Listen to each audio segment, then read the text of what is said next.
session. Okay, yes, sir. Now you can start, sir. Okay. Thank you so much, sir, for giving. Okay. Okay, sir. A warm good morning to the director, sir,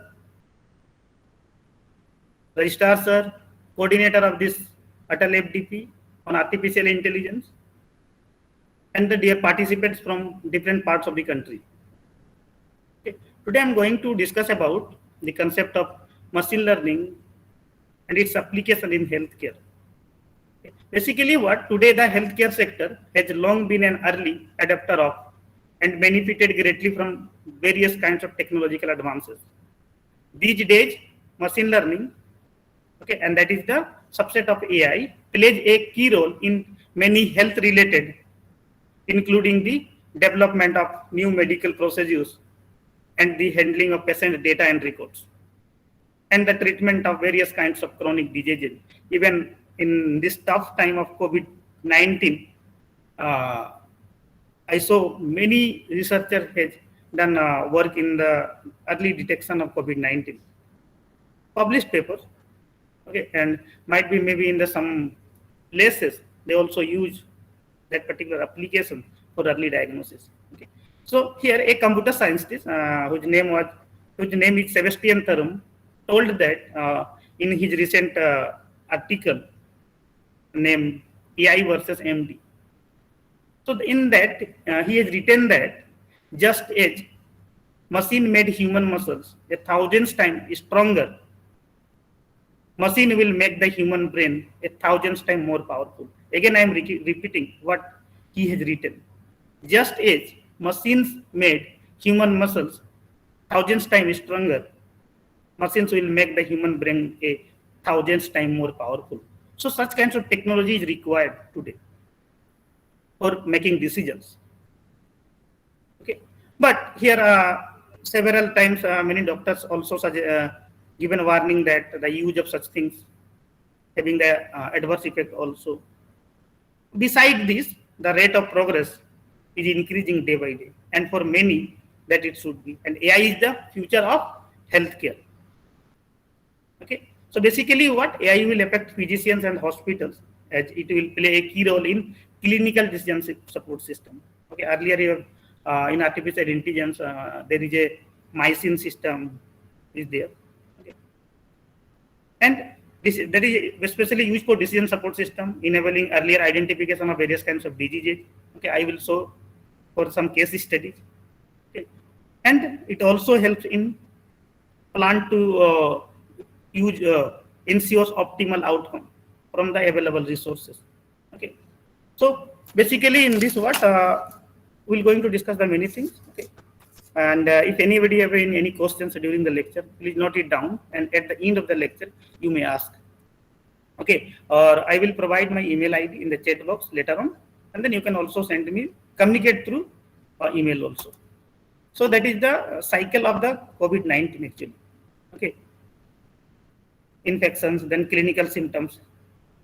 Okay, then that will be through various kinds of clinical systems that will detect it, and then further what treatment will start. So that is a long cycle.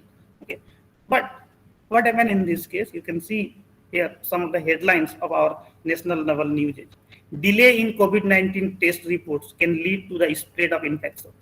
Because what, like if you are going for the RT-PCR test, okay, somehow that giving you the result in 3 hours, 4 hours, okay, might be where they are only collecting the data, the result will come after 5 days, 7 days, 10 days.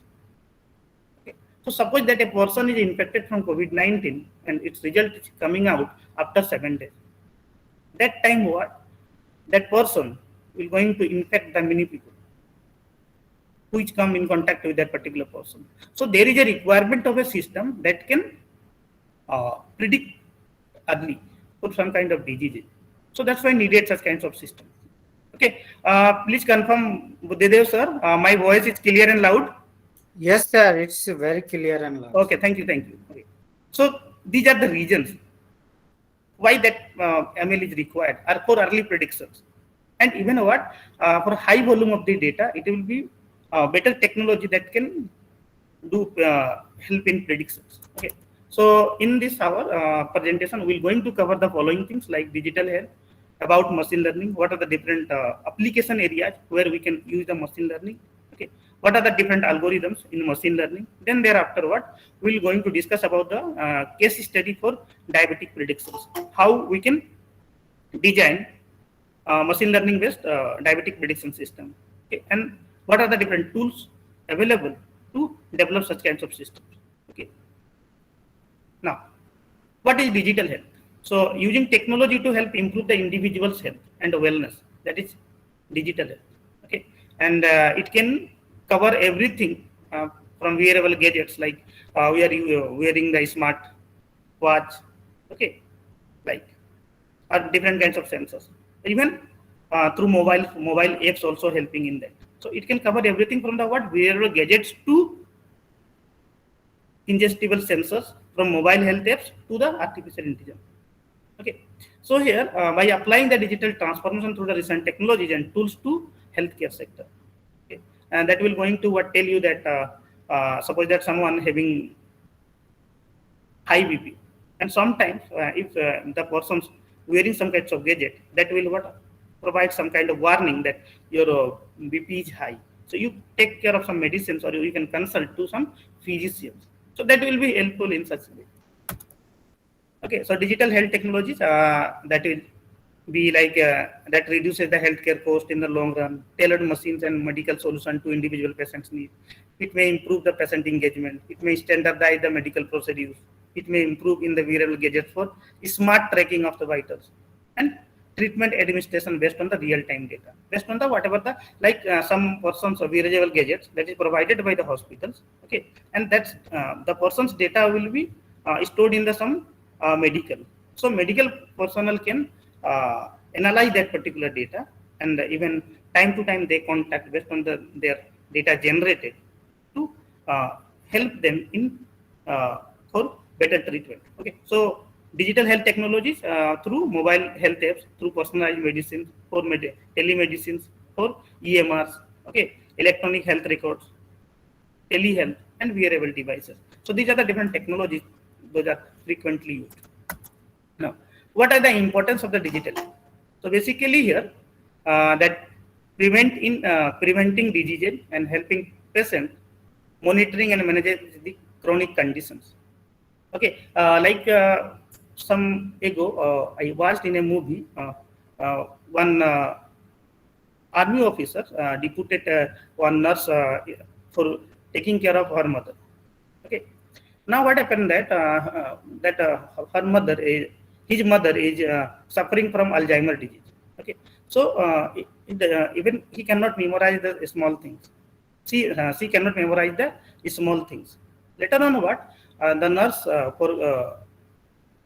is not able to locate that lady in the premises. Okay, so after that, what when that medical of that army officers came home, he found that mother not there in the home. Okay, so then thereafter what they are trying to search here and there. Then that nurses reported that I installed a GPS device in her clothes. So through which they located the particular. So they this way what digital health technology can help. Okay, so by gathering more data of health from activity level like blood pressure, okay, heartbeat, okay, and other things also, and it allow individual to improve their lifestyle by simply analyzing the different previous data. So digital health tools to help to identify the new illness like through lifestyle of that particular person. Okay, if person is person's heartbeat, BP, or other things increasing, then what that particular device may raise alarm to that particular person. Even if it is attached to some hospital, they will give some messages to the hospital, so that a message from the message the hospital people will going to take care of that particular person if there is some contact between the person and the hospitals. Okay, so now let's come to the about the machine learning. So those are the advantages through which we can take from the digital health. Okay, so machine learning what basically what if I see a particular person, okay, so everybody having the some learning capability in the real world, whether that is a animal or a human or other things. Okay, so from that particular sense, we can expect that whether machines can memorize something, not means machine also learn from experiences or not, like human being does. Okay, so here the answer is yes. How that particular ability is giving machine learning to the machines. Okay, computer are machines which works on instructions, and those instructions is used through machine learning algorithm to learn from the experiences. Okay, so then what is machine learning? So basically what machine learning is subset of AI. Okay, and its primary task is to allow computer to learn from the past data, and that past data is what? The some training data. Okay, with respect to the human being, what we can say that that particular past data is the past experiences. Okay, machine learning was first introduced by Arthur Samuels in 1959. Okay, and that is defined as machine learning enables a machine to automatically learn from the data. Okay, and over time it's improved performances, okay, from experiences, and predict the things without being explicitly programmed. Later on, what I will tell you that what do you mean by the explicitly, without explicitly being programmed, without being explicitly programmed. Okay, how it is different from the traditional programming. Okay, so in layman term, what we can say that machine learning teaches a computers to do what? Okay, machine learning giving the ability to machines. Okay, or it is making a machine intelligent. So machine learning teaches computers to do what that comes naturally to the human beings, and that is what learning from experiences. So that is about machine learning. Okay, so here the important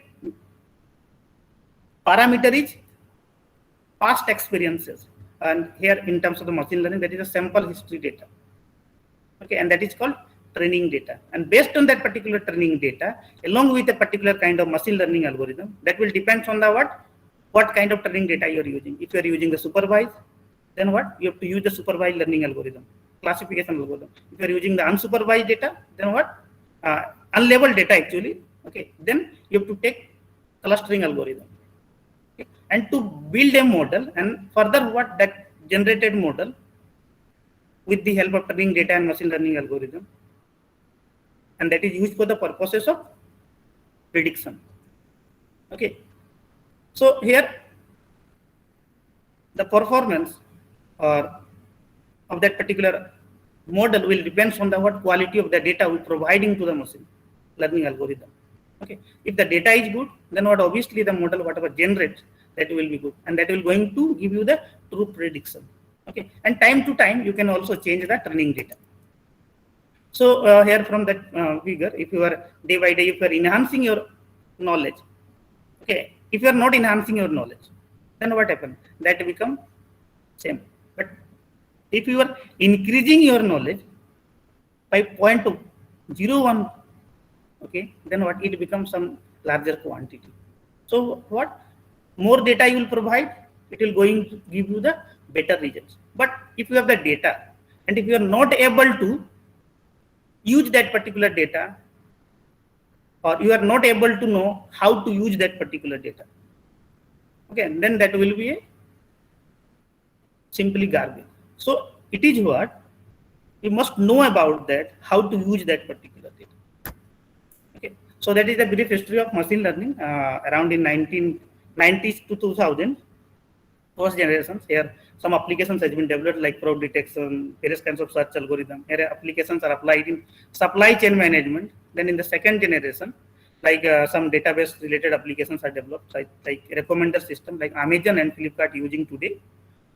Even some of the media sites also using the recommender system to recommend movies, recommend songs. Okay, Amazon like companies using for product recommendations, even for commercial ads.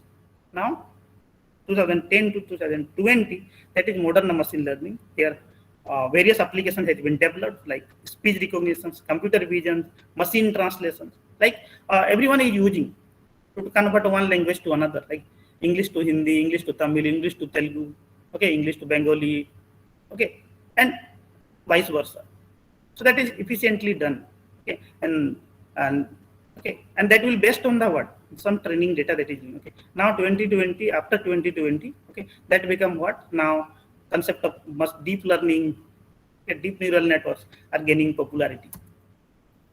So in the earlier slides, what I told you that machine learning what without being explicitly programmed, that it's going to what train a intelligent system. Its outcome. Okay, so intelligent is means what? That model is without being explicitly programmed. Then how that particular is different from traditional programming. Okay, so basically in the traditional programming such as like C, C++, and Java, even Java is also used for machine learning, but for our academic coding, we are considering here like traditional programming. Okay. So in traditional programming, what we provide input data, okay, input data and program. We provide program and input data, and it generates the outputs. Okay, like here there is a program here like sum or something or anything. We give some argument through which, and that it will going to provide some output.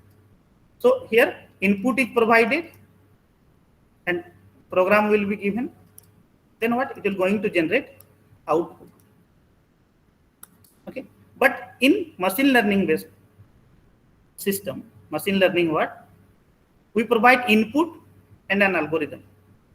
Okay, input data and output data, three things you have to give: input data, okay, you provide output data, and one program, that is machine learning algorithm. You have to give input. Okay, output data is needed when that is a kind of supervised learning. Okay, if that is unsupervised learning, then what, that is not needed. Okay, so in machine learning, the input data and output are fed to the algorithm, and that will going to generate a program.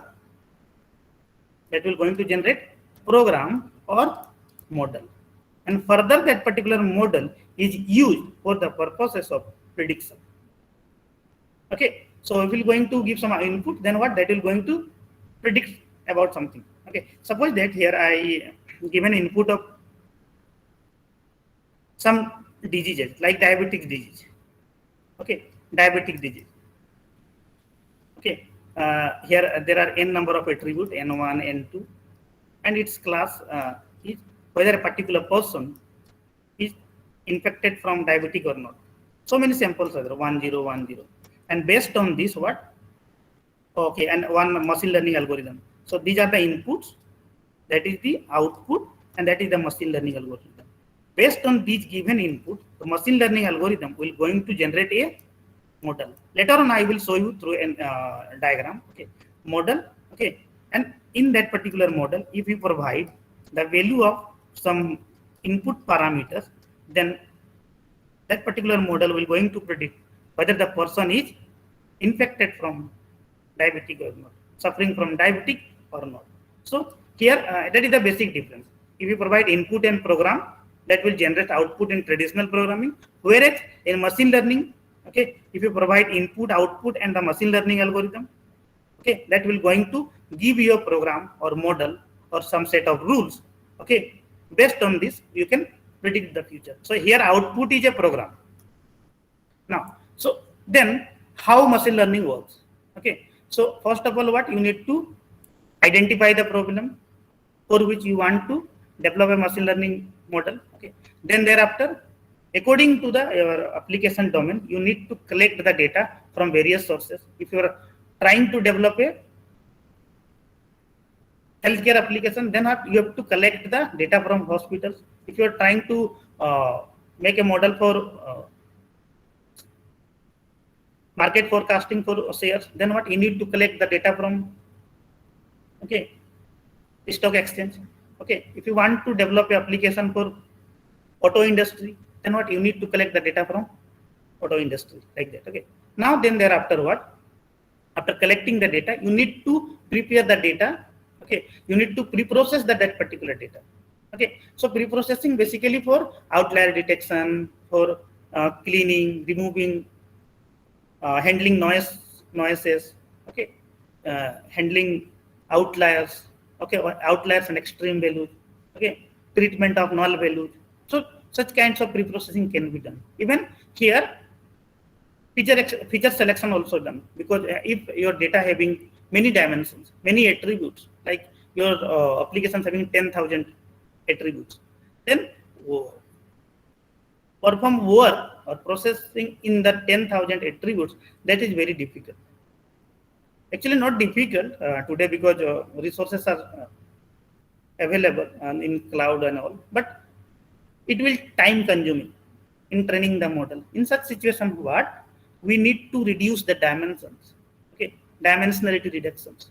So that can be done. That is also done here in the data pre-processing and preparation of the data.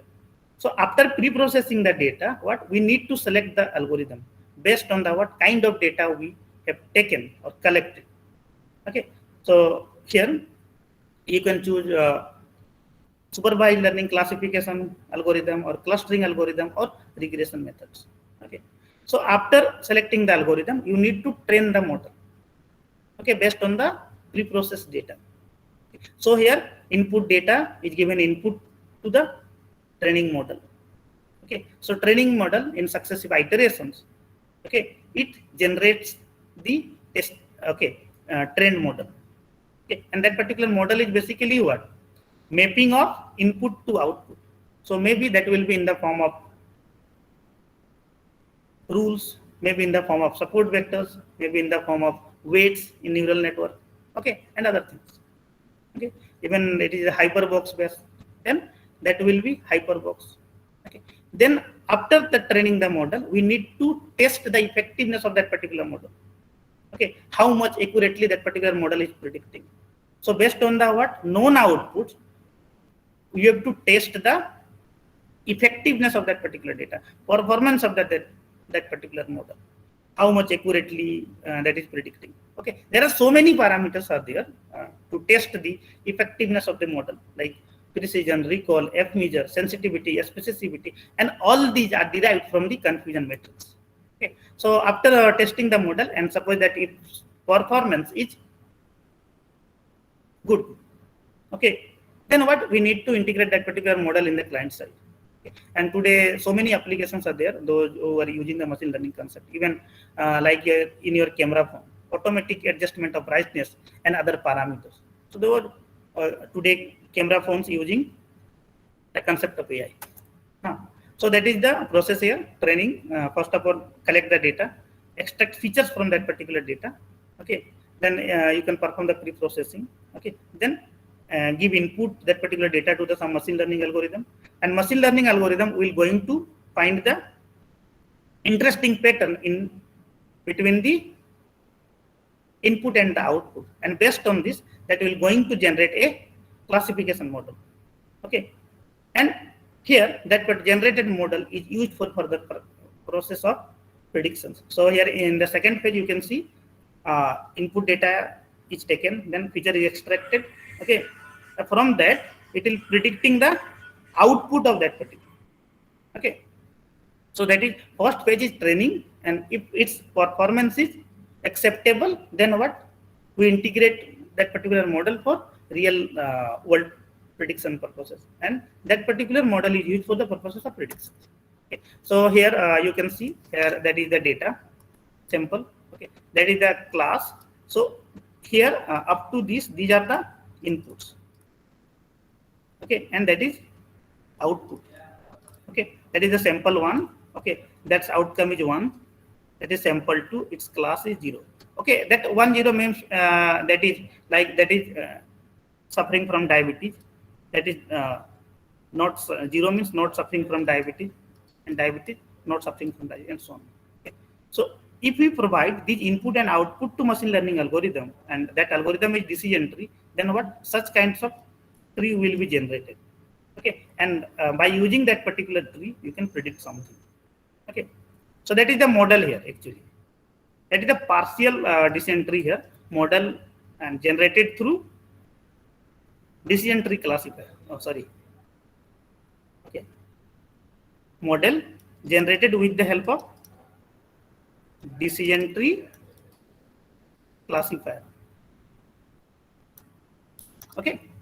So like here, if glucose is less than 0.726, okay, and BMI less than 0.394, okay, then what? That particular will be predicted that that person does not have diabetes. You can see.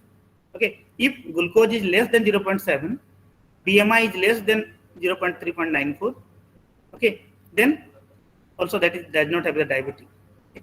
However, glucose less than 0.7, okay, that is actually partial tree. That is not full tree actually. Simply for explanation purposes, I am saying. Okay, so if glucose is less than 0.76, okay, and other parameters also obviously, and glucose is less than 0.837, okay, then what, that will be treated as a diabetic, okay, and so on. That is the only example. So such rules are used for the purposes of prediction. That is the model here, or program, whatever you can say. Now, okay, so here, what actually it is doing?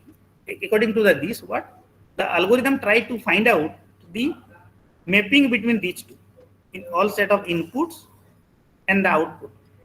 Okay, and based on these, what it generates that particular tree, and then from that particular rule tree, rules are generated, and further those rules are used to perform the predictions. Okay, so machine learning algorithm finds natural patterns in the data, and that generate insight and help you make better decision in the predictions. Okay, earlier I told you that more data you provide, outcome will be better. Okay, so here even in the diagram I shown that what more data, it is more meaningful output that is showing here. Now, so basically here the four terms interchangeably used here, these are actually what specialized domain today very popular. Okay, many applications are based on. Okay, so basically that slide showing the how these terms are interrelated to each other. So here AI is the superset. Okay, machine learning ML, that is the subset of AI. Deep learning is subset of machine learning, and neural network is subset of deep learning. Okay, so AI make it possible for machines to learn from experiences. Okay, development of intelligent machine. Okay, that having think like human, that having the capability of think like human being, act like human being. Okay, through different kinds of technology. Okay, machine learning, that is science of getting computers to act without being explicitly programmed. Okay, here without being explicitly programmed, here there is no rule is given by the programmer, and that rules is generated by the algorithm itself based on the mapping from input to output. Okay, so goal of the machine learning is to generate a model without being, okay, for prediction purposes. Here that particular model is without being explicitly programmed. Deep learning, that is a subset of machine learning. Okay, that has networks capable of learning unsupervised from the data, that is unstructured or unlabeled. So later on what I will show you one application that in some applications like you need to extract the feature from the data, and then thereafter you have to give the input to the machine learning based system. But in deep learning, what that itself extract the features from the data. Okay, that is the beauty of that particular algorithm. Or ANN, that actually what that mimics the working of human brain. Okay, now machine learning life cycle. Obviously, in the previous I also shown that is gathering of the data, data preparation, data wrangling. Okay, these are the terms used here. Machine learning algorithms are categorized into two categories: supervised learning and unsupervised learning. Supervised learning, okay, here that will going to generate a prediction model based on the both input and output data, whereas in the unsupervised learning, that will going to generate the predictive model based on only input data, where the data is not labeled. Okay. Example of unsupervised learning are clustering. Example of supervised learning are classification and regression. Okay, here. So that is showing here. If we, these are the inputs. Okay, and these are the output. Okay, for each and every row, corresponding outputs are given in the subsequent rows. Now, if we provide input and output, then what? That is supervised learning. Learning a model from labeled data. Here, labeled data means what? That is output also given to the algorithm. Okay, so supervised learning learn from labeled data, whereas unsupervised learning the model from unlabeled data. Here only input is provided. So in unsupervised learning, output is not known. Okay. So it tries to find out the interesting patterns that it divides the data into different clusters. Okay. So in a cluster, the data samples having are more similar. Okay. From the data in the other clusters. Okay. So that is the workflow that already I so many times I told. Okay. In the previous one also same thing is shown.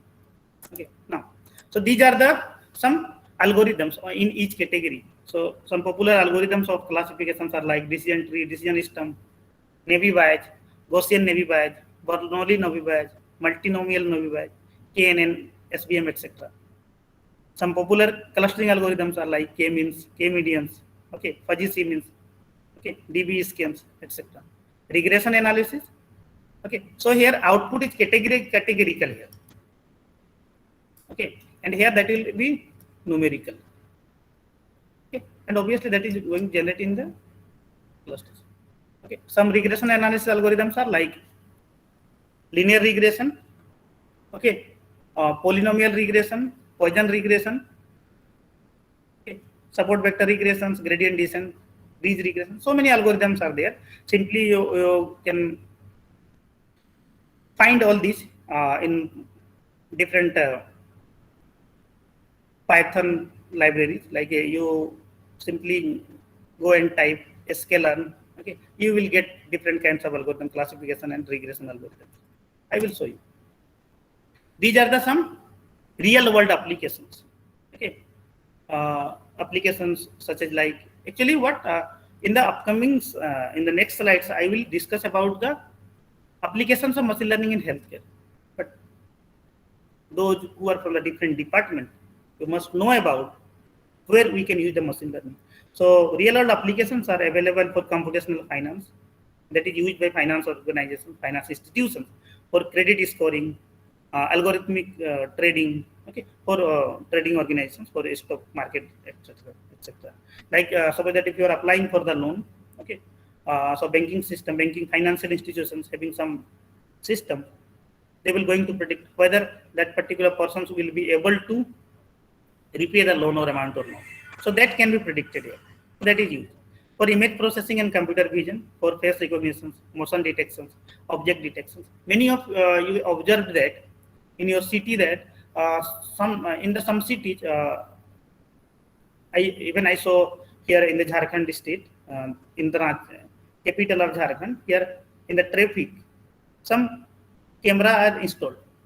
Okay, so if you're going to, if your bike or car will going, if cross that traffic light, okay, that zebra crossing, when the traffic light is red, so automatically what it captures the number plates, that is going to capture the image of the number plate, and it processes that particular, and automatically it will going to send a fine to your home, because what that particular application is connected to the that department.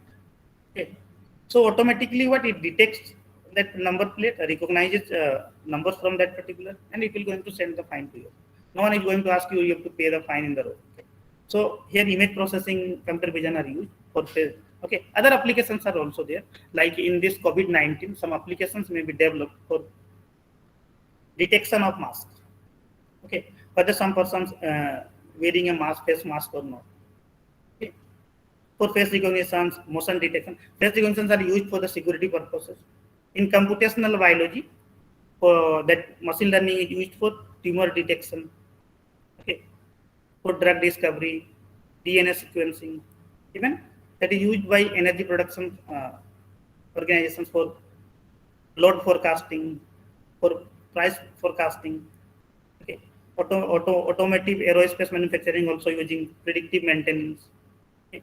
Even in the field of text processing, that is used for spam detection, okay, and text plagiarism detection.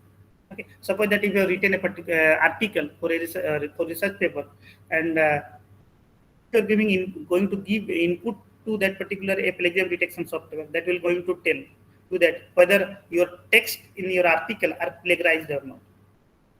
Okay, and from where that particular line you have taken. So such kinds of application can be built using machine learning. Now, these are the popular machine learning software tools. Okay, actually, the libraries not only tools we can say that frequently you can use to perform or to generate a intelligent system. So scikit-learn, okay, that you can use in different operating systems like Linux, Mac OS, Windows, okay, and that is freely available, and that's having huge huge set of machine learning algorithms are not huge actually, but so many algorithms are given in that, and here documentation is very rich. Okay, anyone can understand from that. Okay, that is freely available. Even you can use in Python, C Python, and other languages like for performing classification tasks, for generating regression model, for generating clustering model. You can perform the pre-processing tasks such as like outlier detection, okay, feature selection, feature extraction, okay, noise handling, okay, extreme value handling, okay, then various kinds of model selection, okay, PyTorch also in Linux, Mac OS, Windows, okay, even that is also freely available. Okay, you can perform the various kinds of like already I told you that classification, regression, clustering, pre-processing, etc. TensorFlow, okay, so through which you can generate the some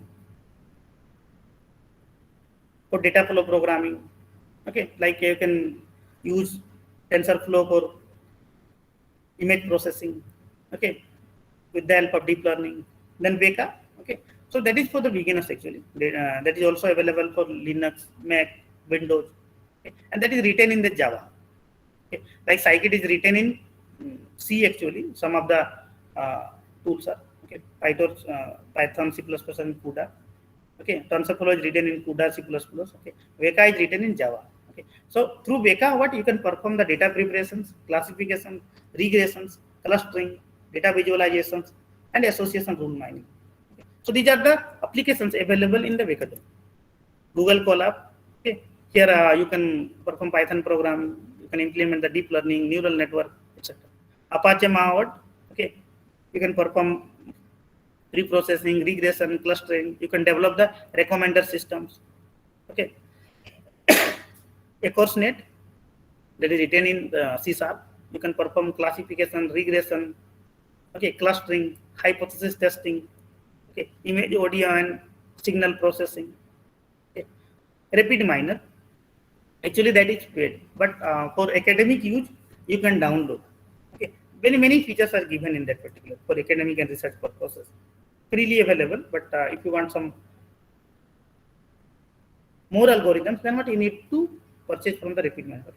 So here also you can perform classification, clustering, association mining. You can develop recommender system. You can perform the various generation of various deep learning models, etc. So these are the some popular machine learning tools now available for academic as well as research purposes. Okay. Now, so next is what we're going to discuss about diabetic predictions using machine learning. How we can use machine learning for the early prediction of diabetes. Even okay. So diabetic is a disease that occurs when your blood glucose, also called blood sugar, is too high. Okay. Buddhadev sir, can you please tell me my voice is clear and loud and my PPT are visible? Yes, sir. Yes, sir. Okay, thank you, sir. Thank you. Okay. So when your blood glucose or blood sugar level is too high, then what? we can say that that particular person is suffering from diabetes. Okay, so basically here for the human body, blood glucose is the main source of energy, and that is coming from, that is our whatever food we are consuming. Okay, so high of that, okay, basically there is a insulin, a hormone made by the pancreas, and that helps glucose from food get into our cells to be used for the energy purpose. So the person, okay, and diabetes can lead to what? Chronic damage of various tissues, eye, kidney, heart. So that is need to be taken care of. Okay, so the general symptoms of diabetic are like increase in hunger, increase in thirst, weight loss, okay, frequent urination, blurry vision, extreme fatigue, and sores that do not heal. So these are the general symptoms for the person who is in fact who is suffering from diabetic, whose blood sugar is too high. Okay. Now, so basically, our purpose is here to how we can develop a system from the past data of different patients, okay, so that early prediction can be done. Okay, so with the development of living standards, actually diabetes is increasingly common in the people's in daily life. If you ask to the 10 people, might be out of 10, 5 to 6% are suffering from, not 5 to 4 to 5%, maybe suffering from diabetes, or they are prone to diabetes. Okay, so in medicine, basically diagnosis of diabetes is according to the fasting glucose and glucose tolerance, or the random blood glucose level. Based on this, what that is to be determined whether the person is suffering from. Okay, so basically here, after that, okay, but if some persons having symptoms of ulcers, okay, and if it is early known, maybe it's the person's blood glucose is increasing.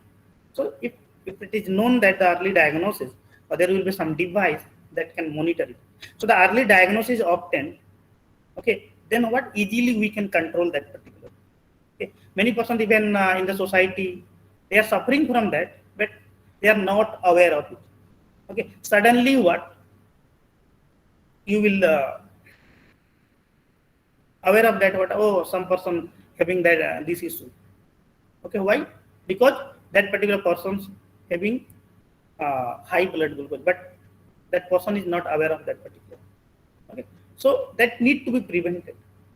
Okay, otherwise the family will going to, okay, suffer from that particular. Okay, so machine learning can help people make a preliminary judgment about diabetes according to what their daily physical examination of the data.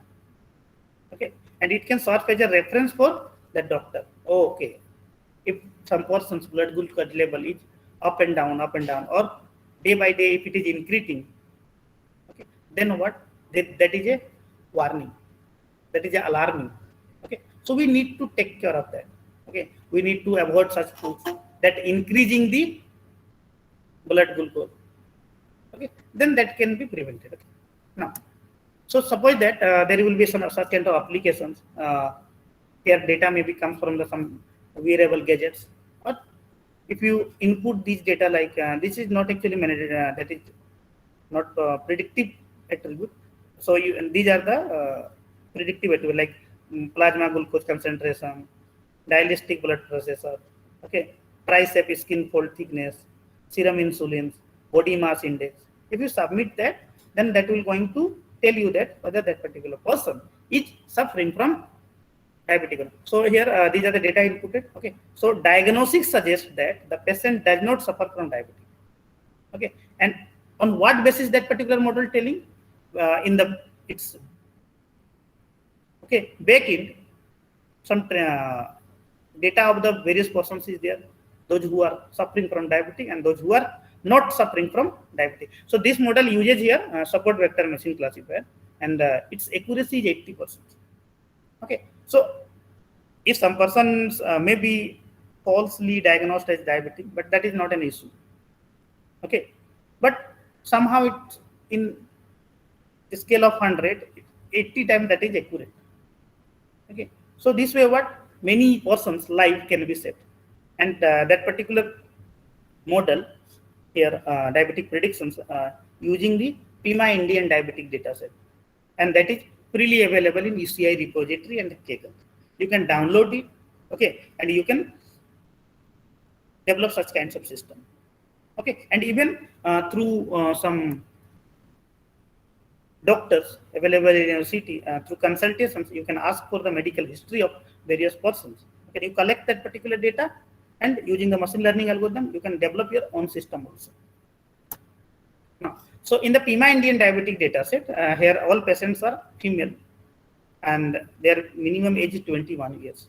Okay. And that dataset consists of several medical predictor variables such as like, actually that is belongs to for female, okay, so number of pregnancies, plasma glucose concentration, okay, diastolic blood pressure, okay, skin thickness, 2-hour serum insulin, body mass index, pedigree, diabetic pedigree function, and age of the person. And based on this, these predictive attributes, the person is whether tested positive or negative. Okay, so predictor variable include the following things, and that these are given input to the machine learning algorithm.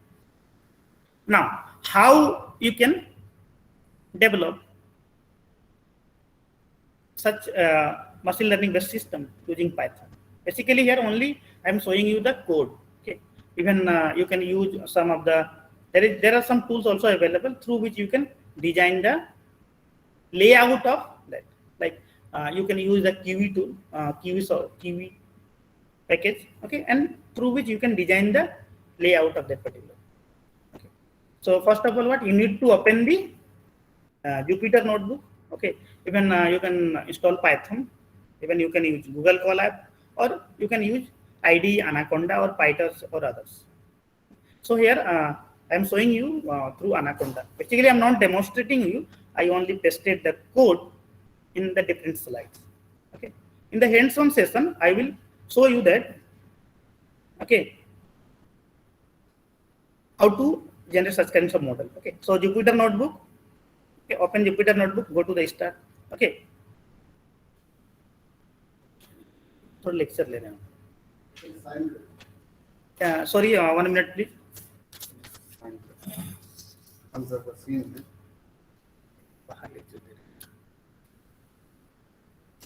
One minute please, sorry.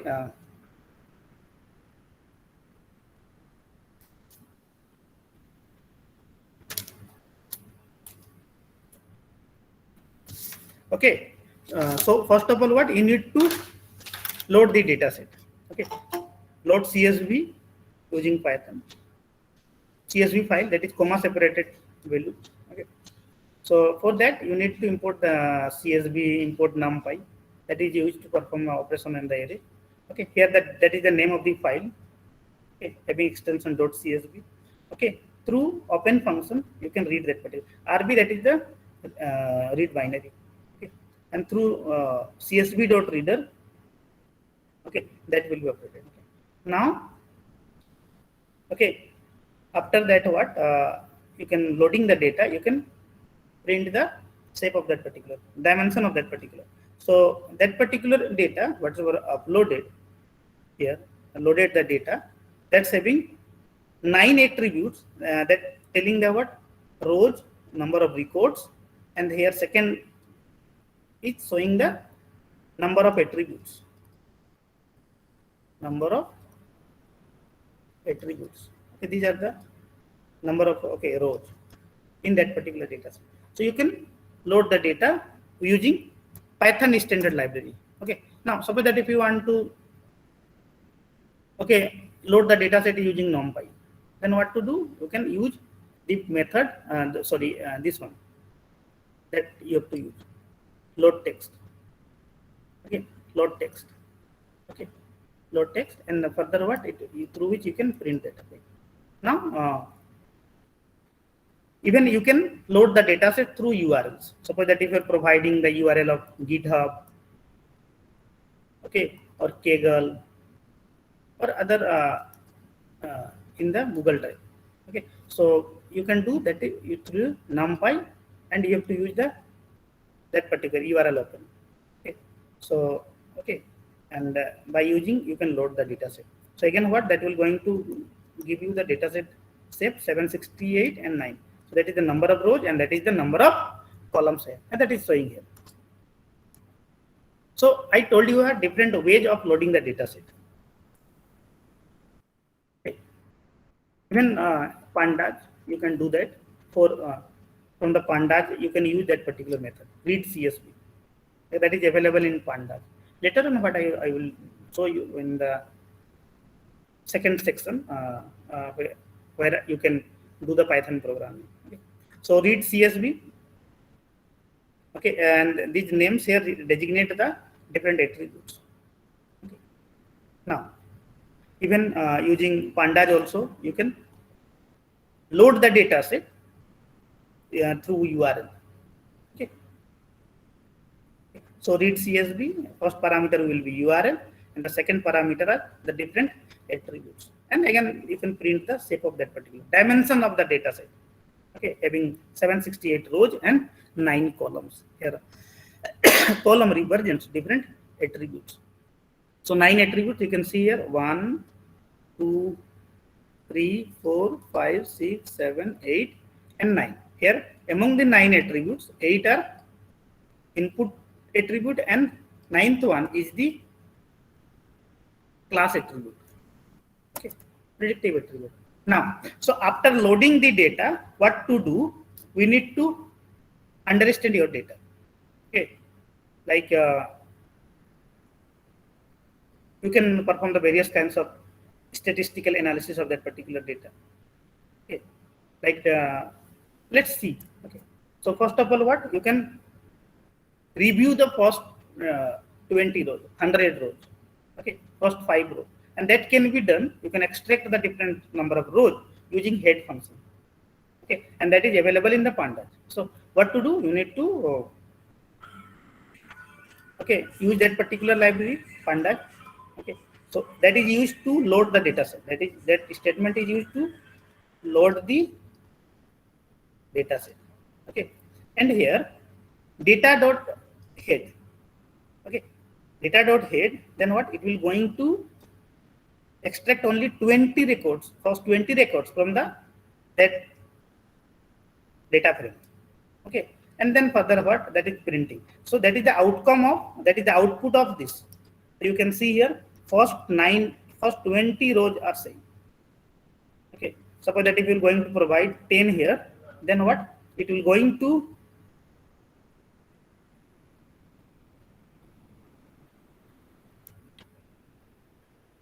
okay. Here you are giving argument 10, then what it will going to show you the first 10 records. Okay, then 15, then what it will going to show you first 15 records. Okay, and so on. And simply if you are printing print data dot head, then what it will going to show you only top 5 records, first 5 records. Now already in the previous slides I saw the dimension of the data set, how many rows and columns are there, simply using data dot shape attribute of the data set. This is the loaded data set, and through its shape attribute we can determine the dimension of the data set, how many rows and columns are there in the loaded data set. Okay, now suppose that if you want to check what are the attributes, what is the attribute of a particular field. Okay, attribute. Okay, data type of that particular. Then what? Okay, already that is known to you. That is for load the data set, and the data, that is the data frame or data. Okay, so here you can use the property d types. Okay, data dot d types, that will going to tell you the data type of each and every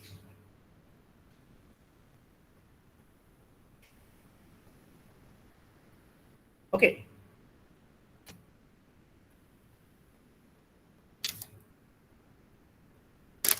1 minute, sorry.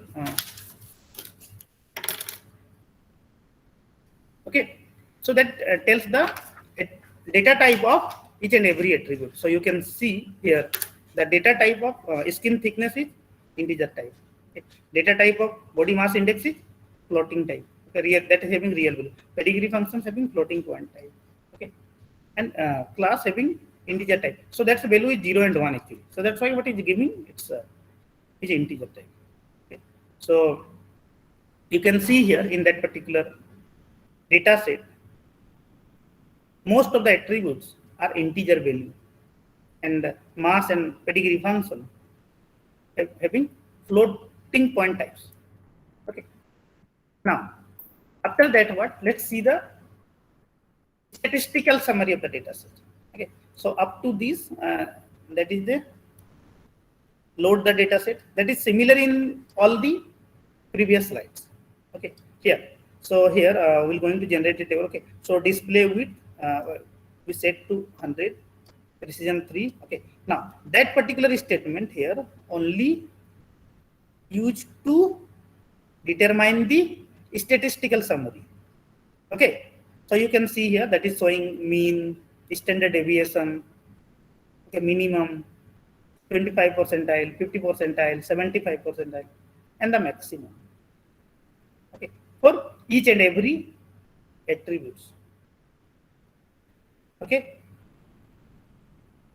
So here that is the minimum one. Okay. So you can see here minimum is 0 because only that class having only two values. That is a binary valued attribute. Either attribute is 0 or 1. Okay. So minimum is 0 and maximum is 1. Its mean value is something 0.349. Okay. Its standard deviation is 0.477. Okay. And likewise, similarly, for the skin thickness, there are total 768 records are in this. The mean of the domain of that particular is 79.799. Its standard deviation is 115.244. Mean 0. Okay, and so on. So simply by that particular statement, you can generate the statistical summary of the data set. Now let's see the class distribution. That is very important property. Why I am showing this, I will tell you here. Okay. So here up to this, you can load the data set. Okay. Then our target is here. I want to know how many persons are suffering from diabetes and how many persons are not suffering from diabetes. That I want to know from the data set. So simply what I am trying to know about the class distribution in the data set. Okay. So you can use that particular statement here. This one, only one statement. You need not to write the for loop like that. You are counting like that. Okay. So here the group by based on what class dot size. Okay, so that will determine the number. So here there are 500 samples belong to class 0. There are 268 samples which are belongs to 1. So here 0 means what? Non-diabetic, and 1 means diabetic. Okay, so here the majority of samples are of category non-diabetic. Okay, so here you can see someone can find the research problem here also. Like whenever you are training a machine learning model, then what? Your data set must be okay. Classes are must be somehow similar. Number of samples are. Otherwise, what? There will be a problem. Okay, and that is called okay, because what the number of samples for those which having the number of samples high, that will already that will going to dominate the rule sets. Okay. That is actually issue which called class imbalance issue. Class imbalance issue. Likewise, okay. Class imbalance issue. So, can anyone tell me what is the class imbalance issue? If anyone knows about that, class imbalance issue. If anybody knows, then please unmute your mic and you can say. or through that particular given distribution, you can tell what will be the impact if we train a machine learning model through that given distribution. Anyone can you please tell me?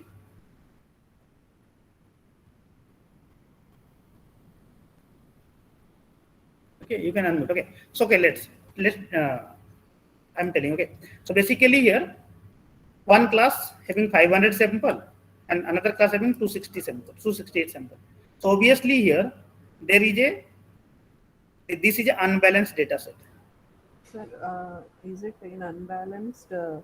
In one class, we will have more number of. Yeah, voice is not clear. Okay. So in one class, we will have more number of samples. In another one, we will have less number. It's a skewed one. Yeah. So that will be biased actually. Okay. So that will be biasing. There will maybe a case of biasing. Okay. So that may be biased. Okay. So we need to balance the data. Okay. That class distribution may be balanced. So there are some algorithms are there that you can use to balance the class distribution, like interquartile range. One I know, interquartile range. You can use. So through which what somehow the minority class here, that is the minority class. So that will be oversampled. Okay, and that will be what oversampled to nearby 500 samples. Okay, some of the samples are maybe replicated or mean value etc. will be taken to oversample the minority class. Okay, so here such kinds of algorithm may be developed. Okay. Now you can find out the correlation between the various attributes. Okay, so like correlation refers to the what relationship between the various attribute to the variable, how they are related to each other. If suppose that if I am changing the value of one attribute, and that will also going to change. So if that is happening, it means that what they are highly correlated. Okay, so here there are the different methods are there, but here I shown you that Pearson correlation. Simply you can use that particular statement to generate the correlations between the various attributes, and that will going to tell you that how they may or may not be changed together. How do they are positively correlated, okay, good correlation, positively correlated, or negatively correlated, like that. Okay. So for that, what you need to use the CORR, property of the that data frame. Okay, and here you can specify the method that you want to find out the correlations between the variables. Okay. So here that is used Pearson's correlation coefficient. You can see here. Okay, glucose plasma is okay to this high. Okay, same one. Okay, here you can see here plasma is okay correlated to pressure with 0.1.53. Okay, and so on. So these are the same attributes actually. Correlation between the same attributes. That's why you can see 1, 1, 1, 1, 1. Actually, line is little bit okay. Okay, and the rest like test is correlated to pressure to this number. Okay, age to body mass index correlation is 0.036. Okay, one is actually perfect correlation. Okay. Somehow like skin thickness is negatively correlated to pregnancies. Okay, and further computing that particular data frame, you can print that particular. Okay.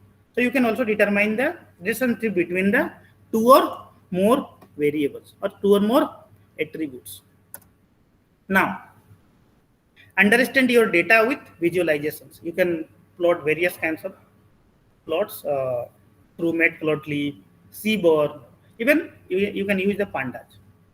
Okay, so first of all, what you need to load the data set. Okay, then data.histo. So that will going to generate the histogram. Okay, so histogram is what? Simply that is the group data into the various bins. and provide you count of number of observation in each and every bit. Okay, so here for that is showing for the different. Okay, like, and that is the histogram of age, that is the histogram of class, histogram of mass, histogram of pedigree functions, plasma glucose, number of pregnancies. Okay, that is pressure, skin thickness, and the test pedigree functions.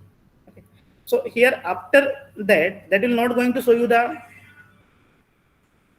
that histogram. You need to use the pyplot.show. For you have to use the two libraries. One is matplotlib and another one is pandas. Okay, from pandas to read the data set, and from matplotlib you have to plot the histogram. Sorry. Okay, pyplot. So here pyplot.show to show the histogram. Okay. Next, like if you want to draw the scatter plot between the various attributes, for that particular purposes you have to use scatter matrix. Okay, and give the input here data. Okay, then thereafter you have to pyplot.show. So actually here these are the Python codes. Okay, and that is very easy. So some practice you can do do this way. Okay, so that is the scatter plot between skin. If I see this, then that is the scatter plot of test and pressure.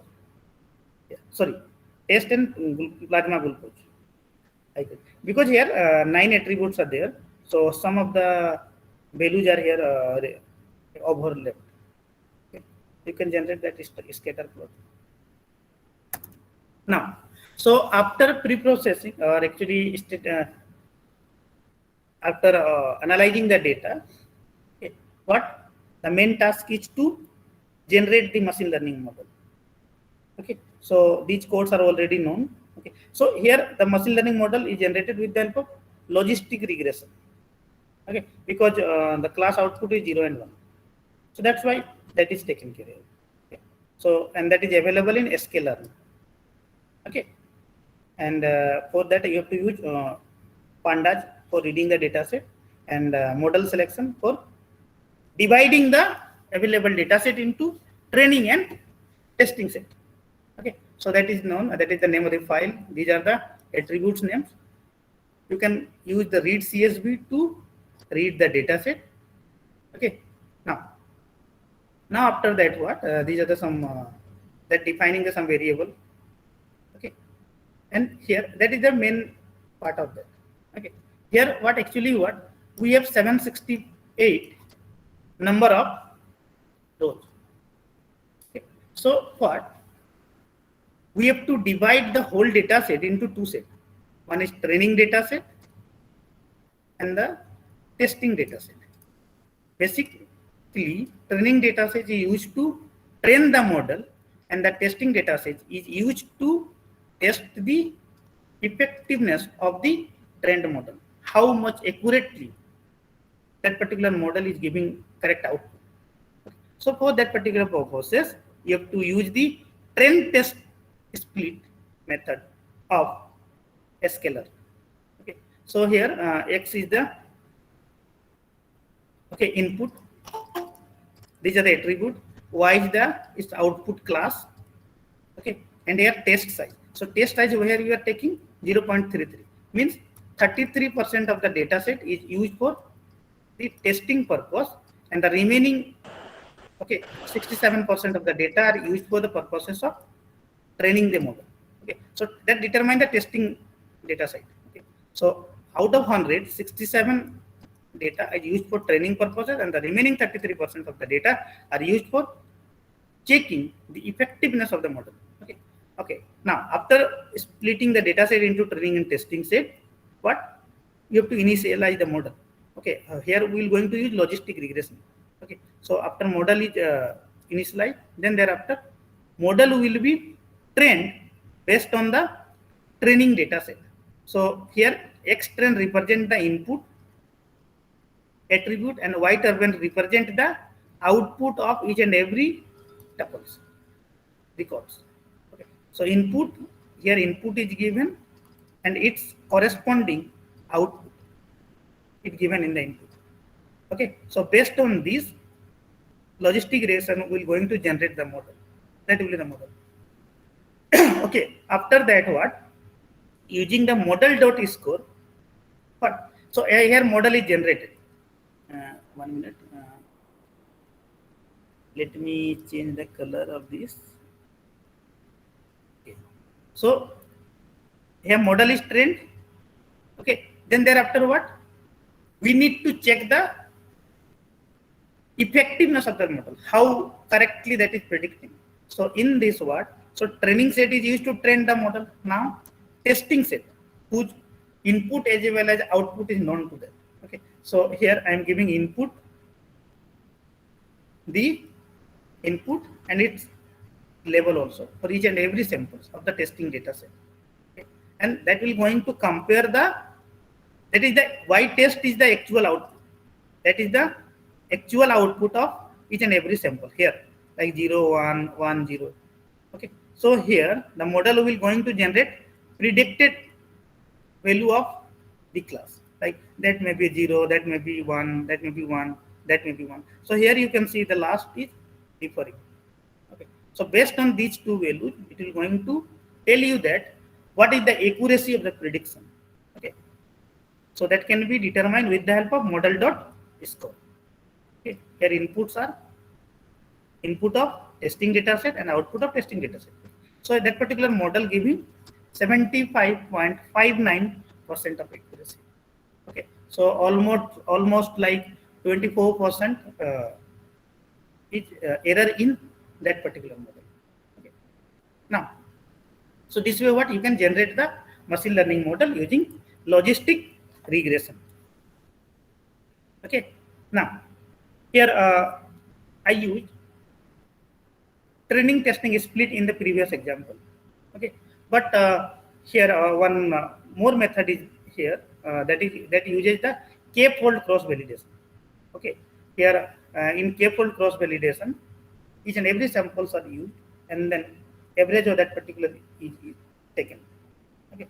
So first of all, what you need to divide the data set into k-folds. In k-fold cross validation, suppose that our data is using the 5-fold validation. 5-fold. Okay. So 5 times 3, 4, 5. The data set divided into 5-fold. Okay, one more time. Okay.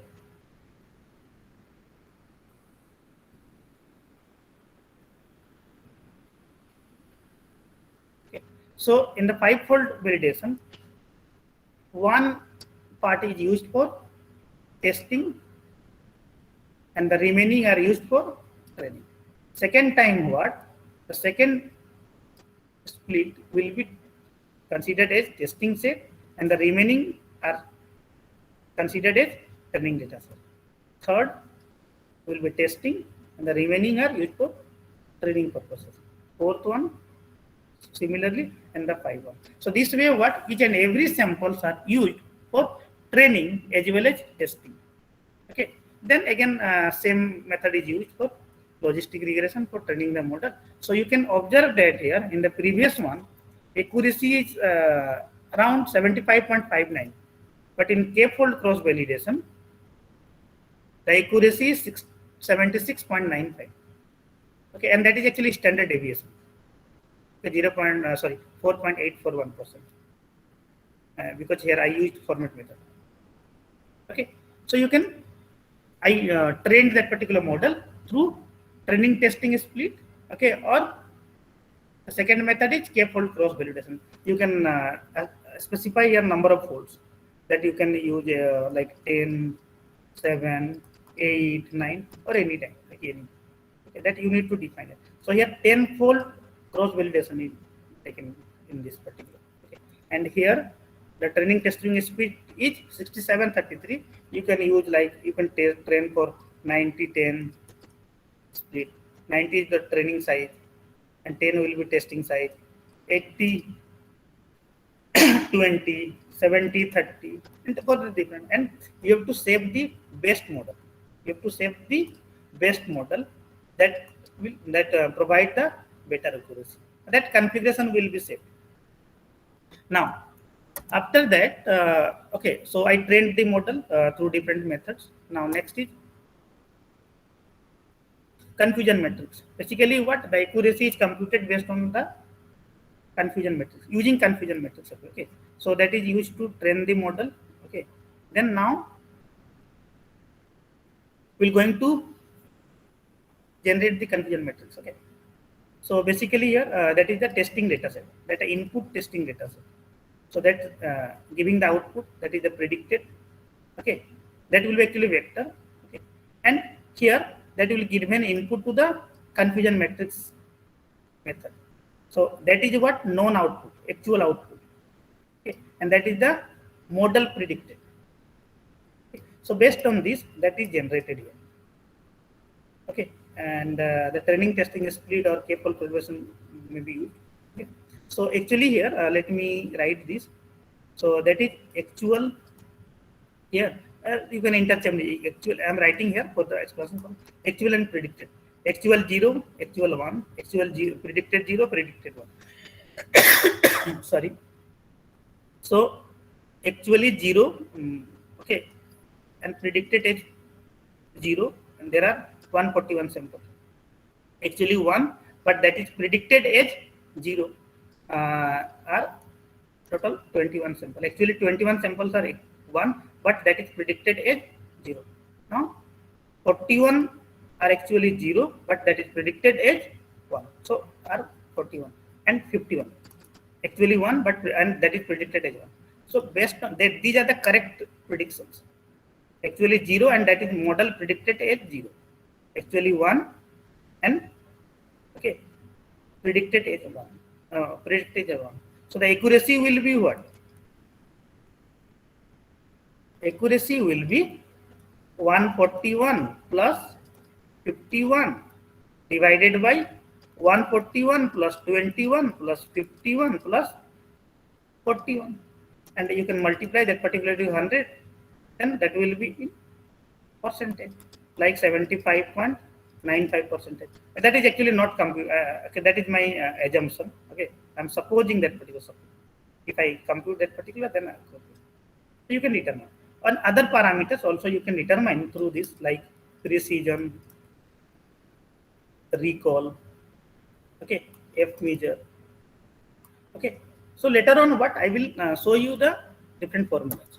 Okay, and even you can generate the classification report.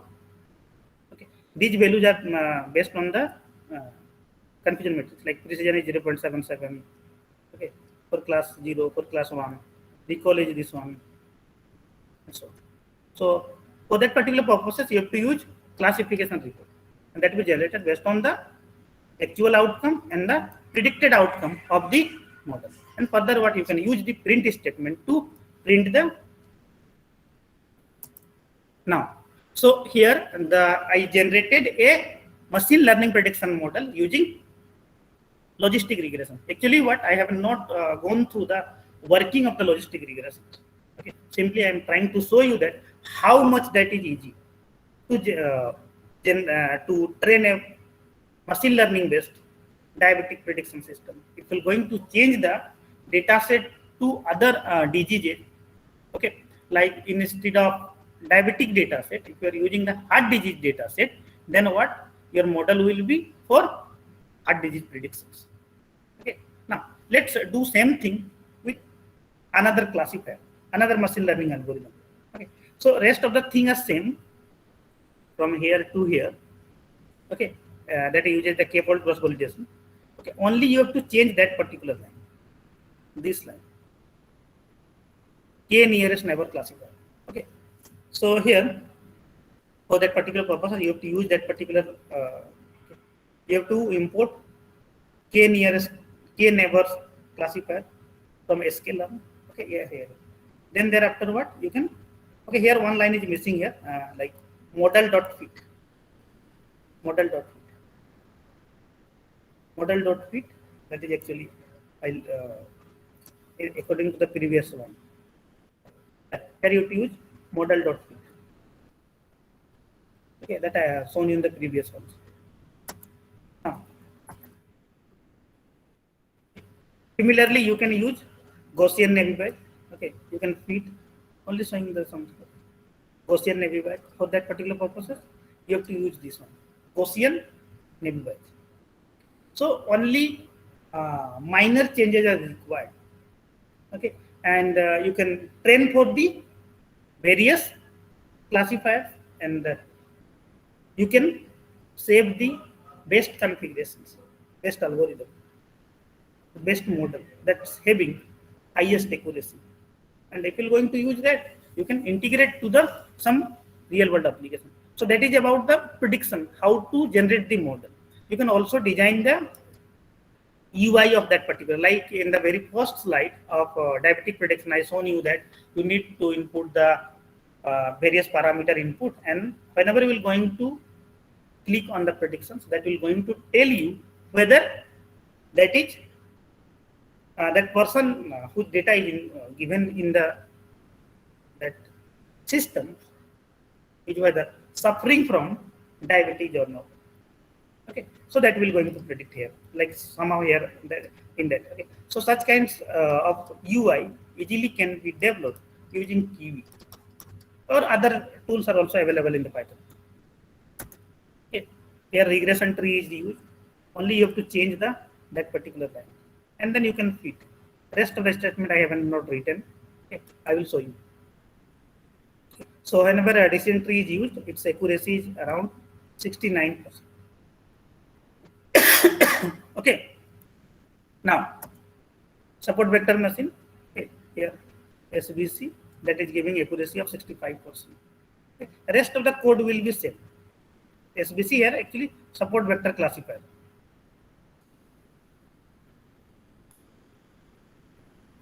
Okay, even what like in Python you have to write the code, okay, and use the different library. What in Weka, that is actually GUI based tool. Okay, here simply you have to upload the data set. There are, okay, you need to select the algorithm, need not to write a code. That is for the beginners. Okay, even the source code of the Weka, that is open source tool actually, and its source code is available, and you can use that particular through Java. Okay, okay, and you can do the modifications also. Now, so that is about what generation of the diabetic prediction system using various classifiers, supervised learning algorithms. Okay. Now, next is case study in Alzheimer disease predictions. Okay. Okay. Basically, what that was done by one of my master student. Okay. Now, so Buddhadev sir, my voice is clear and loud. Yes, sir. Okay, okay, thank you, sir. Okay, so Alzheimer disease. Okay, so Alzheimer disease is a neurological brain disorder in which the death of brain cell causes memory loss, okay, and cognitive decline. So basically, what the Alzheimer disease is common form of dementia. Okay, the person having memory loss issue actually. So a group of disorder that impairs mental functioning. That is dementia. So Alzheimer disease is a progressive and irreversible. If it is not diagnosed early, then what? Its treatment is very difficult.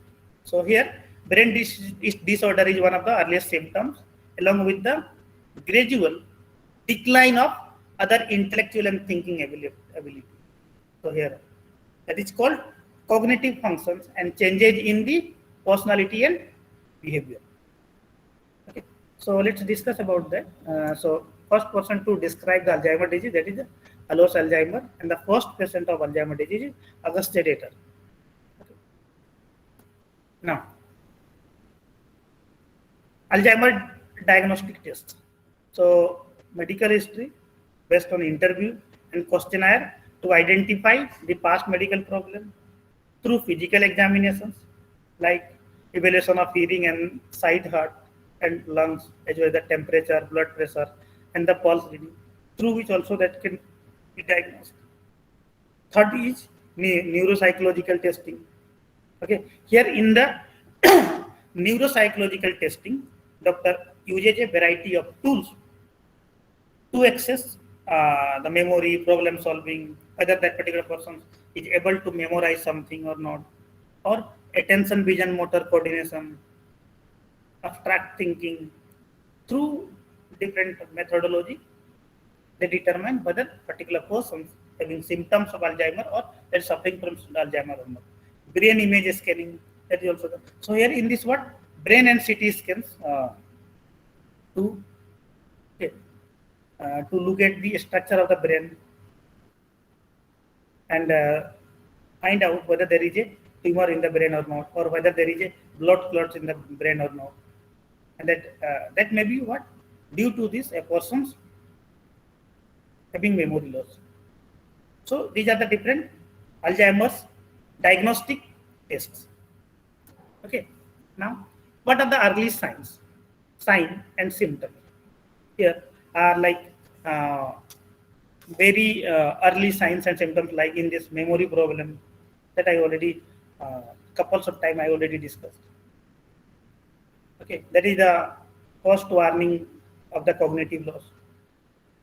Mild dementia, sign and symptoms, like in this stage, Alzheimer's disease progresses and memory loss worsens and changes in other cognitive ability which are evident. Moderate, these are actually types. Okay, moderate dementia. So in this stage, what damage occurs in the area of brain that control languages, reasoning, sensing ability, and conscious thoughts. Okay, in the category of very mild dementia, symptoms are like actually what by the final stage what plaques and the tangles have spread throughout the brain, and the brain tissue has shrunk significantly, and people with the very mild dementia cannot communicate and completely depend on the others for their care. Okay. So these are the early signs and symptoms in the very various stages. Okay, so here that is the UI of that that my students has developed using UI. Okay, so here you need to upload the brain MRI image of the brain MRI that is in the JPG form. Okay, upload that particular here, and whenever you will going to submit that, okay, that will going to predict that very mild dementia, mild dementia, non-dementia. These are the different classes. So that this is predicting. And in the background, what here some deep learning algorithms are used. Okay, that actually predicting whether the person's having Alzheimer's disease, cognitive control or cognitive decline. So that is UI. Now let me tell you that how actually in the background that process is taking.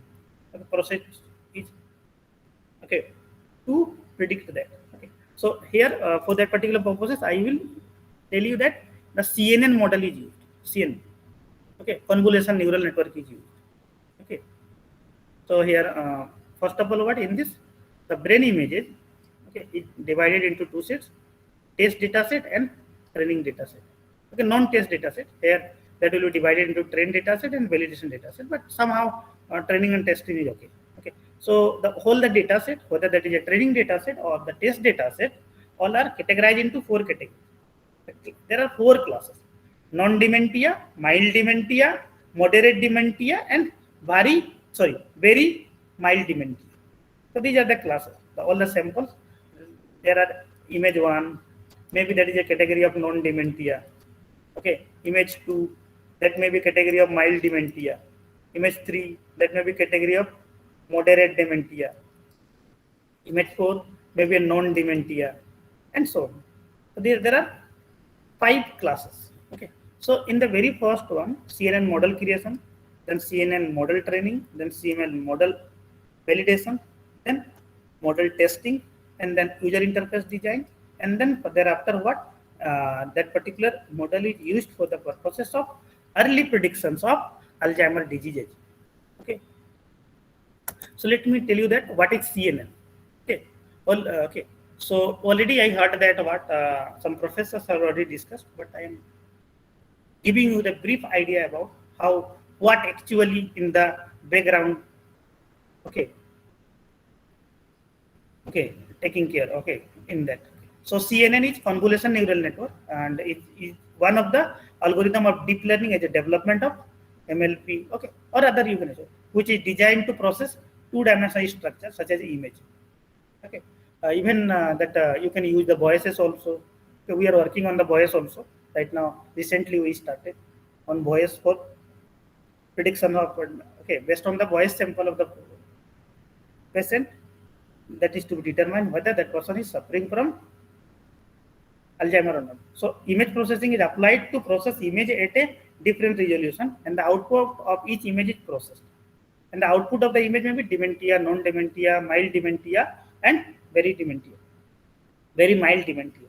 The architecture of CNN can be divided into two parts. First part is here feature extraction. From the images, features are extracted, and from the extracted features, from the various layers, those features are used for the purposes of classification, and then model will be generated. So in the feature extraction section, there are the three operation stage. Three phases are used. First one is convolution operation, second one is ReLU, and third one is pooling.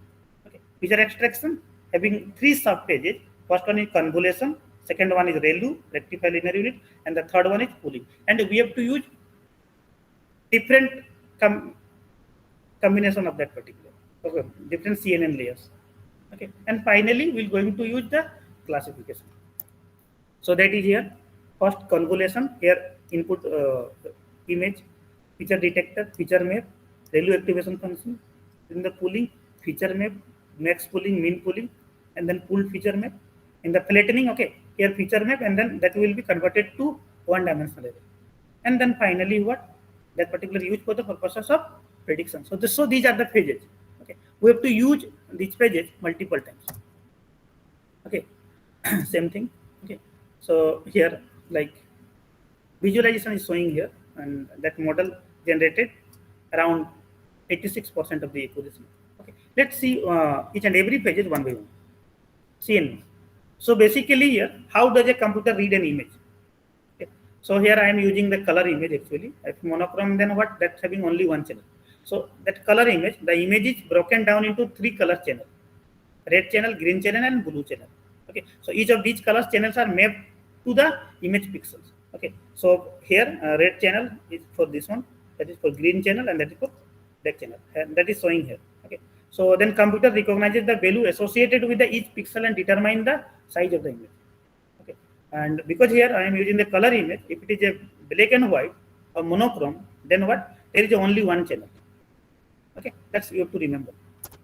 Now, then convolution. Okay, so convolution network, CNN, convolution neural network, is a deep learning algorithm which can take in an input image, assign importance.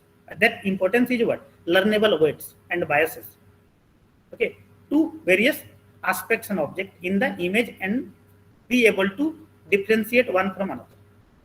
So here convolution is a basically linear operation that involves the multiplication of set of weights with the input, much like what traditional neural network. Okay, so I will show you that here.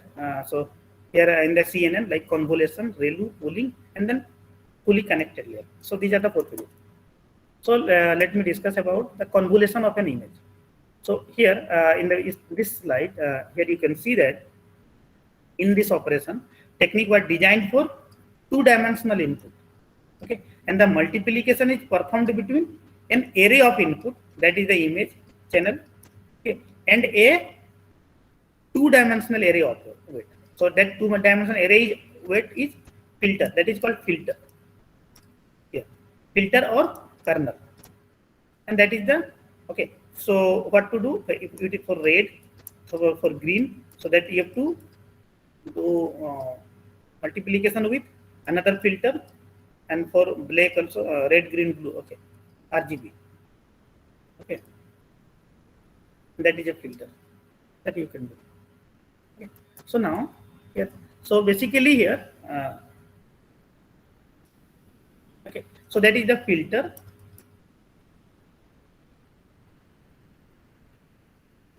and that is the image. Okay, image array. Okay. Now, so here what to do in this?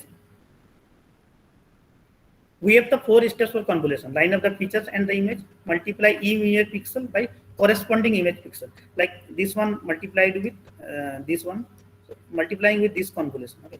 First value, second value of this will multiply with this one, third with this one, fourth with this one. Okay.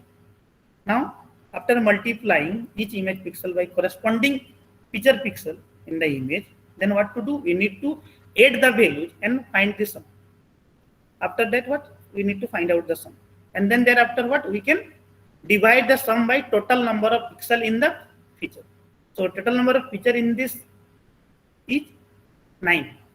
3 cross 3 filter we have taken here. So sum by 9. Okay. And then further, we're going to do for the same thing for next one. So this way that will going to generate. Okay. Next time this one. Okay, multiply this with the existing image and the product is stored in the another buffer feature image that I already told in the previous one. Okay, so finally what? That for all that is generated, get the sum and then divided by number of features. So now that is similarly you have to generate that particular.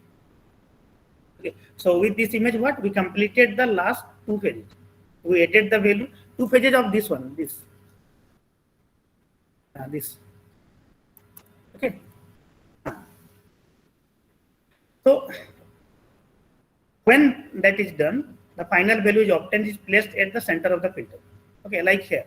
That now what? Next that will be done with okay, with a filter. Now next value will be computed and so on. Okay, so that is shown here. So after the whole convolution, that particular matrix is generated. So we move the feature to every other position in the image and that particular is generated. Okay. So after doing this, we will get the output like here. Okay. And here we consider just one filter and we have to consider the multiple filters. Okay. Perform the same convolution with every other filters to get the convolution of that filter. So the output signal strength is not dependent on where the features are located, but simply whether the features are present. That will be okay. So now after convolution, what to do? We have to apply the ReLU, rectifier linear image. That is going to transform functions only activated node. Okay. So if the input is above a certain quantity, like -3, okay, if plus then that will be kept as it is. If it is minus, then that will be what? 0. So if the input is above a certain quantity, while the input is below 0, then output will be 0. So, but whenever the input raises above a certain threshold, then what? It has a linear relationship with the given dependent variable. Okay. So here ReLU input -3, then that will be 0, -5, that will be 0. If plus, okay, from certain threshold, okay, here threshold function is defined here. 0 if x less than 0 and x if x greater equal to 0. So 3, so output will be 3. 5, so output will be 5 and so on. That you have to apply. So from that particular, okay, output of the convolution, okay, so that is generated. So wherever there is a minus quantity, okay, that is, okay. So that is the here activation function. Now, so for red channel, green channel and blue channel, RGB, that is generated here. Okay. Now from that output for each and every channel, we have to apply the pooling. So in this layer, we shrink the image stack into a smaller size. Whatever size image generated from the previous operations, we need to shrink the size of it. So pooling is done after passing through the activation layer, ReLU. And we do this by implementing the following 4 steps. So first of all, what we need to pick a window size, that may be usually 2 or 3, then pick a stride. So I'm not discussing in much detail, only I'm giving the overview about that. Then what? You have to walk your window across your filtered image. So first one, this one, then this way. Okay. And you can even take the stride also like it. So for this, the max pooling is done. So from available all these, this one maximum. So that's why that is pulled here from that given window. Okay. So we took window size to be 2 and we got 4 values to choose from there. And from those 4 values, the maximum value is 1. That is we chosen here. Okay. Also note that what started out with a 7 cross 7 matrix, but now the output is having only 4 cross 4 cross 4 in the given. Okay, after pooling operation. Okay. So for the entire image, that from 7 cross 7, 4 cross 4 matrix is generated. So after pooling for RGB that you have to do, okay, similar way. Then thereafter what again convolution will be done on the output of the previous layer.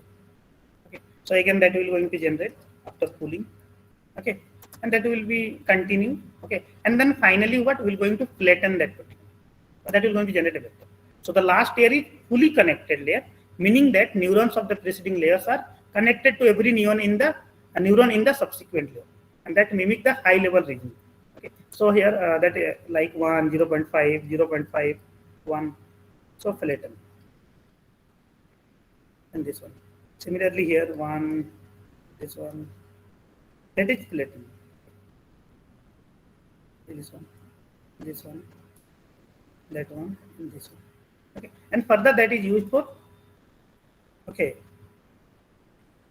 classification. So now next what there are 2 classes x and 0 that I shown you the different renditions of the x and 0. Okay, so here for using some sigmoid and all. Okay, so here wherever there is a 1, that is for x. Okay, and here for 0, that is taken care of. So when the first, 4th, 5th, 10th, and 11th values are high, we can classify that particular image as a x. And when the 2nd, 3rd, 5, 9, and 12th values in that particular vectors are 1, then we can classify that as a 0. So that same procedure used in the convolution. Now suppose that one image, from that we extracted the following features. Okay. Now let's predict that whether that is a 0 or 1. Okay, so we make prediction based on the output data by comparing the obtained values with list of x and o or 0, whatever. So here that is actually this one the image, and that is the generated by the model. Okay. So here I have 5 values like 1st, 4th, 5, 10th, and 11th. Okay. So here first, fifth or whatever, wherever. So its sum is 4.56 and total 5, average is 0.99 for vector x. Similarly for vector o or 0, you have to compute the same thing. You have to consider the entries like 2, 3, 5, 9, and 12. Okay, so here output average value is 0.51. So obviously here you can see we have the output at 0.51 with this table for vector for 0, and then the previous one that is about 0.91. So we can conclude that the given input is predicted as x. Okay, so this way what you can do the predictions. Okay, now here I use already time is about I still 14 minutes time is left. Okay, so now how machine learning algorithm are performance are calculated. So based on the confusion matrix. Okay, so confusion matrix is a table that is often used to describe the performance of a classification model or classifier. Okay, and that is generated based on the test data for which the true values are known. Okay, so actual outcome of the test data and the predicted outcome by comparing them, that is generated. Okay, so here predicted class in the previous when I discussed that I written here actual, so that is not an issue. Okay, so predicted class here actual class. So actually positive, and that is predicted as positive, that will be termed as a true positive. Actually positive, but that is predicted as negative, then that is called as false negative. Actually that is negative, but that is predicted as positive, that is called as false positive, that is called type 1 error also. And actually that is negative, but that is predicted as true negative. Negative actually, but predicted as negative, so that is called true negative. So based on these TP, TN, FPFN, you can calculate sensitivity, specificity, accuracy, and NPV, that is what, negative predicted value, and precision. Okay, so sensitivity true positive upon true positive plus false negative. Specificity is true negative plus true negative upon true negative plus false positive. And already I told you that how to compute the accuracy. So accuracy is what, this by all, and sensitivity is this by these two quantity. Precision is this by PP plus HP. Okay, and NPV is this by this plus this, and accuracy is this plus this by all. Okay, here I shown you that true positive and all I computed here. Okay, so according to this, some values are calculated here, like okay. So here recall is for that particular data set is 0.71. Okay, that recall is also called sensitivity or true positive rate. Sensitivity that is termed as a what, true positive rate or recall, and it is measure of the positive examples labeled as positive by the classifier. Positive examples labeled as positive by the classifier. So that is okay. That is called recall. So that is 0.71. So this means that our model has 71% recall capability to predict, okay, some disease. Okay, here I taken for cancers, okay, or even diabetes whatsoever. Okay, different terms only I use. Predicted cancer cases from the total actual cancer cases. Now specificity, that is actually what, it measures the negative examples labeled as a negative by the classifier. So here that is 92%. Okay, it means that our model's capability to identify negative cases from total number of actual negative cases. Okay, precision, that measures the class number of correctly classified positive examples and the total number of positive examples. That ratio it is actually giving, and it shows the correctness achieved in the positive prediction here in terms of the positive prediction. That is the what, predicted one. Okay. So it will going to achieve the correctness achieved in the positive prediction. So that is giving here 80%. Okay. Similarly, accuracy 86% for some classifier. Okay. So suppose that if you are someone is trying to do that, then what? First of all, you adjust the mindset. PK process. Okay. Then PK tool. If you are intermediate, then Weka. Beginners Weka. If you are intermediate, then Python. If you are doing some advanced programming, then you can use R platform. Practice on the various data set, and then thereafter what? You can build a profile, like you can develop the various kinds of machine learning model. Okay, these are the pages already I discussed.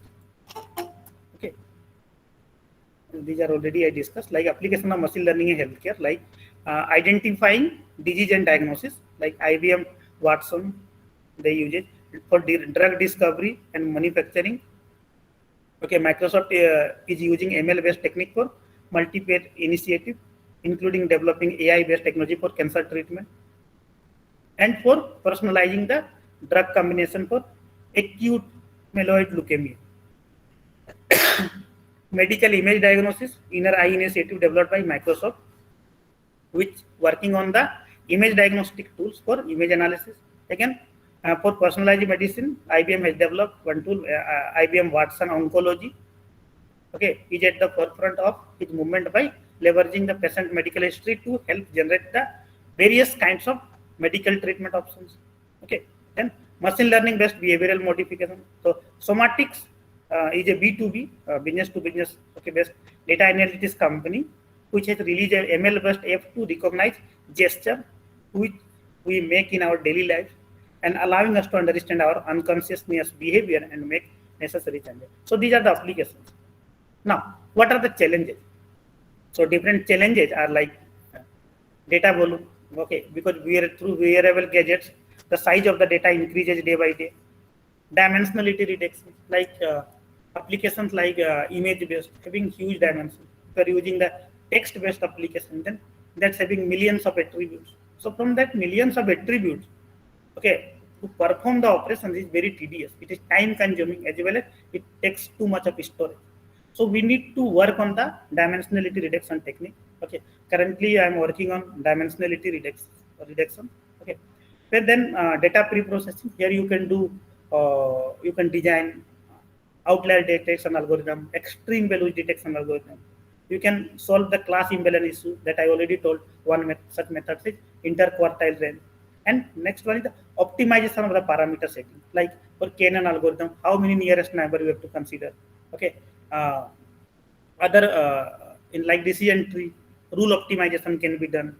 Okay. If it is if you are using the unsupervised learning algorithm, then cluster center optimization can be done. Okay. And further implementation of the augmented reality and the virtual reality based of that. So that will going to help. So these are the challenges in the machine learning and its application of healthcare. Okay. So thank you everyone. Okay. Now I'm open for questions. If you have any question, please ask.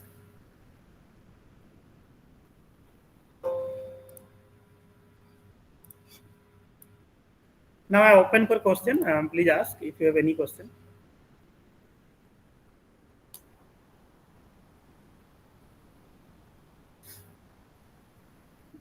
Yes, participants, any questions?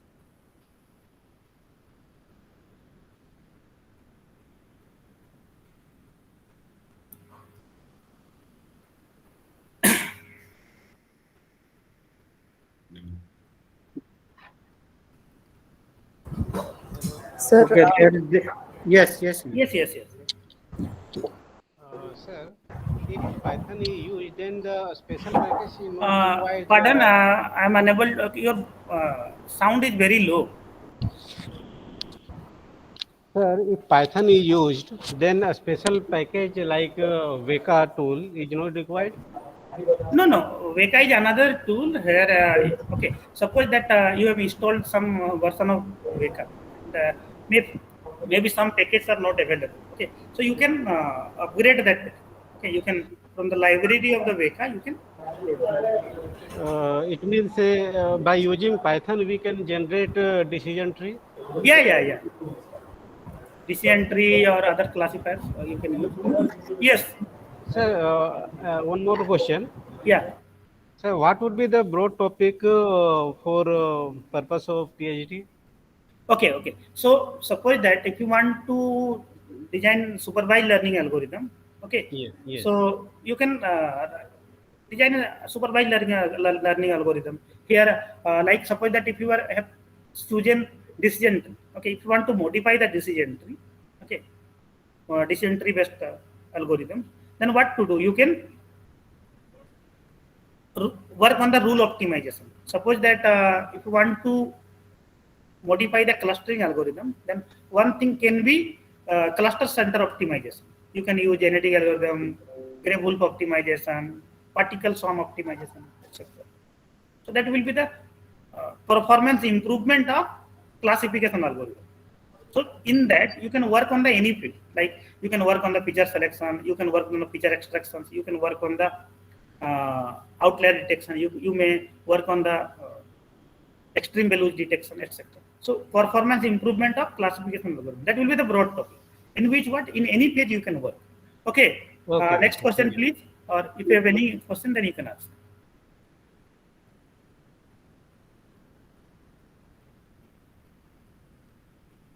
Someone, Devi is asking something, but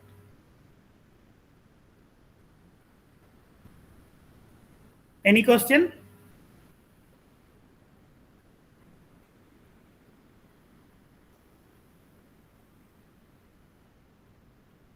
Okay. No question, sir. Okay. Even participants also commenting. This is an excellent session, sir. Thank you, sir. Okay. Thank you, sir. Thank you for giving us such a nice session, sir. Okay. In the next session, we will again join for hands-on through Python. Okay. That will also engaged by me. Okay. Yes. Thank you, sir, for giving me this opportunity. I am grateful to you. We have another session, participants. That session. That will be the hands-on session. Next day, today itself. Okay, next session. Next session, sir. Okay, next session will be taken by me only. Yes. Yeah, 2:30. Thank you, sir. Thank you. Thank you, sir.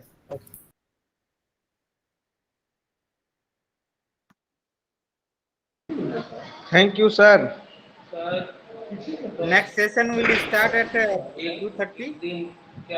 Okay, sir. Thank you.